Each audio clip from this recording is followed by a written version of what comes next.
पहला बार एक आंचलिक पार्टी निकला है, वो एक चांस दे रहा है कि अनारस में आंचलिक पार्टी को आप वोट करें। पहला बार जब दुबागरा आया था तो हमने क्या बोला था कि हम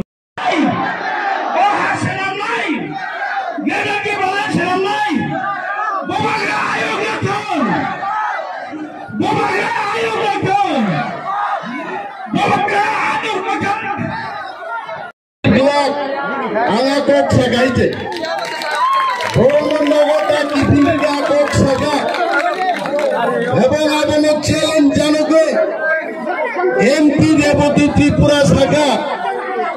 আমরা এমন দল নয় যে